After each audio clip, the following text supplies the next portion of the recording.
అందరికీ నమస్కారం. ముంబైకి చెందిన సినీ నటి కాదంబరి జత్వానికి సంబంధించినటువంటి అంశం ఏదైతే ఉందో గడిచిన 4 రోజులుగా రాష్ట్ర వ్యాప్తంగా సంచలనంగా మారింది.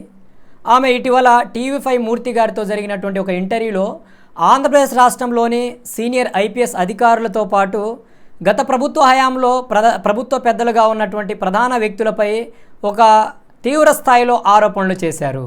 అయితే ఈ కాదంబరి జత్వానికి సంబంధించినటువంటి అంశం ఏంటి, ఈ ముంబైలో జరిగినటువంటి ఘటనకు ఆంధ్రప్రదేశ్ రాష్ట్ర ప్రభుత్వానికి ఆంధ్రప్రదేశ్ పోలీసులకు మధ్య సంబంధ బాంధవ్యాలు ఏంటి, అసలు వీళ్ళ యొక్క ప్రమేయం ఏంటి అనేటువంటి అంశం గురించి మనం మాట్లాడుకునేటువంటి ప్రయత్నం చేస్తే, కాదంబరి జత్వానిపై చైర్మన్ జిందాల్ గారు సెక్సువల్గా ఇబ్బందులకు గురి చేశారని, ఆమెను రేపుకు గురి చేశాడని, ఆమెను హింసించాడని, వేధించాడని అనేటువంటి పలు ఆరోపణల మీద ఏదైతే ముంబైలోని BKC Bandra Kurla complex police స్టేషన్లో కాదంబరి జత్వాని జిందాల్పై కేసు దర్జీ చేసేటువంటి ప్రయత్నం చేసింది. అయితే కేసును పెట్టకుండా అక్కడ ఉన్నటువంటి బీకేసీ పోలీసులు, ఎందుకంటే జిందాల్ అనేటువంటి వ్యక్తి చాలా బలమైనటువంటి వ్యక్తి కాబట్టి ఆయన మీద వచ్చినటువంటి ఆరోపణలపై కేసును నమోదు చేయలేదు. అయితే కాదంబరి జత్వాని గారు కూడా అక్కడితో ఆపకుండా తక్షణమే ఆమె హైకోర్టును ఆశ్రయించి ఒక రిట్ పిటిషన్ను వేసి జిందాల్పై పలు సెక్షన్ల మీద ఏదైతే రేపు కావచ్చు, సెక్సువల్ అసాల్ట్ కావచ్చు, అలానే హింసించడం కావచ్చు, ఇలాంటి పలు సెక్షన్ల మీద కేసుని నమోదు చేయడం జరిగింది. సేమ్ అదే బీకేసీ పోలీస్ స్టేషన్లో. ఇక్కడ వరకు జరిగినటువంటి ఘటన ఏదైతే ఉందో దానికి సంబంధించినటువంటి అంశం పూర్తిగా ముంబైకి సంబంధించినటువంటి అంశంగానే ఉంది. అయితే ఆ తరువాత జరిగినటువంటి కొన్ని పరిణామాలు ఈ యొక్క అంశంలో ఆంధ్రప్రదేశ్ రాష్ట్రానికి సంబంధించినటువంటి పలువురు సీనియర్ ఐపీఎస్ అధికారులతో పాటు ఆనాడు ఉన్నటువంటి రాష్ట్ర ప్రభుత్వానికి సంబంధించినటువంటి సలహాదారులు కావచ్చు, మరొకరు కావచ్చు, వారికి సంబంధించినటువంటి ప్రమేయం ఉందనేటువంటి అంశాలు తెర మీదకి వచ్చాయి. అయితే జిందాల్పై ముంబై బీకేసీ పోలీస్ స్టేషన్లో కేసు నమోదైనటువంటి 14 రోజుల తరువాత ఆయన అప్పటి ఆంధ్రప్రదేశ్ రాష్ట్ర ముఖ్యమంత్రి వర్యులు, ప్రస్తుతం ఉన్నటువంటి ఆంధ్రప్రదేశ్ రాష్ట్ర ప్రతిపక్ష నాయకుడైనటువంటి వైఎస్ జగన్మోహన్ రెడ్డి గారిని కలిశారు. సరిగ్గా ఆ కేసు నమోదైన 14 రోజుల తరువాత ఆయన కలిసిన మరుదినమే ఎవరైతే కుక్కల విద్యాసాగర్ అనేటువంటి వ్యక్తి తెర మీదకు వచ్చేసి కాదంబరి జత్వాని తనను వేధింపులకు గురి చేస్తూ ఉందని, తనను భయపెడతా ఉందని ఏదైతే విజయవాడ పట్టణంలోని ఇబ్రహీంపట్నం పోలీస్ స్టేషన్లో కేసును నమోదు చేశారు.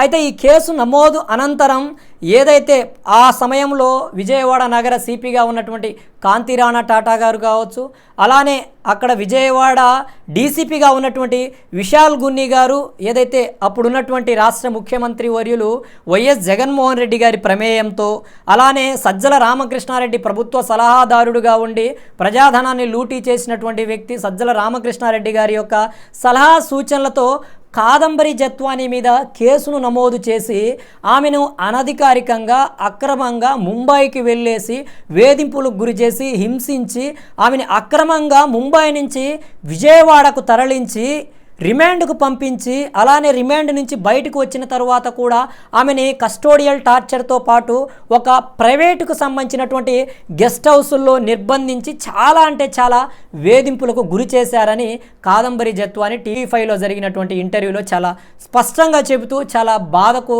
గురైంది, చాలా వేధింపులకు గురయ్యానని, తనకు న్యాయం చేయాలని ప్రస్తుతం ఉన్నటువంటి రాష్ట్ర ముఖ్యమంత్రి వర్యులు నారా చంద్రబాబు నాయుడు గారికి, అలానే రాష్ట్ర హోంమంత్రి వర్యులైనటువంటి అనితా గారిని కోరడం జరిగింది.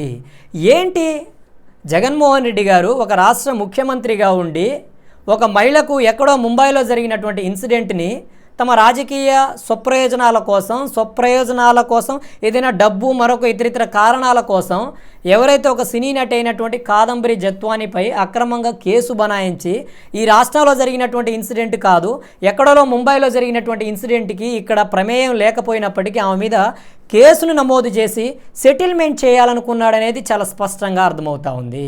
ఒక రాష్ట్ర ముఖ్యమంత్రి వర్యులు, అలానే రాష్ట్రానికి సంబంధించినటువంటి ప్రభుత్వ సలహాదారుడు ఒక పనికిమాలిన వ్యవహారంలో జోక్యం చేసుకుని ఆ పనికిమాలిన వ్యవహారాన్ని సర్ది చెప్పాలని ఈ విధంగా తప్పుడు ఆరోపణలతో, తప్పుడు సంబంధించినటువంటి అంశాలతో ఈ కుక్కల విద్యాసాగర్ అనేటువంటి వ్యక్తికి సంబంధించినటువంటి ఫోటోలను కూడా కాదంబరి జత్వాని గారు బయటకు పెట్టారు.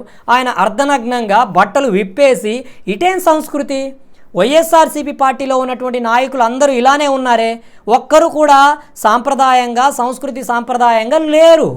ఎందుకంటే ప్రజలను పరిపాలిస్తున్నటువంటి మీరు 5 కోట్ల ఆంధ్రులను రిప్రజెంట్ చేస్తున్నటువంటి మీరే ఇలాంటి దౌర్భాగ్యమైనటువంటి కార్యకలాపాలకు చేపడుతూ ఇలాంటి దౌర్భాగ్యమైనటువంటి అంశాల్లో జోక్యం చేసుకుని ఈరోజు రాష్ట్ర ప్రతిష్టను రోడ్డుని ఇడిచారు కదా. రాష్ట్ర ప్రభుత్వం కూడా ప్రస్తుతం ఉన్నటువంటి ముఖ్యమంత్రి వర్యులు నారా చంద్రబాబు నాయుడు గారు ఈ అంశాన్ని చాలా సీరియస్గా తీసుకొని ఉన్నత స్థాయి విచారణకు ఆదేశించారు.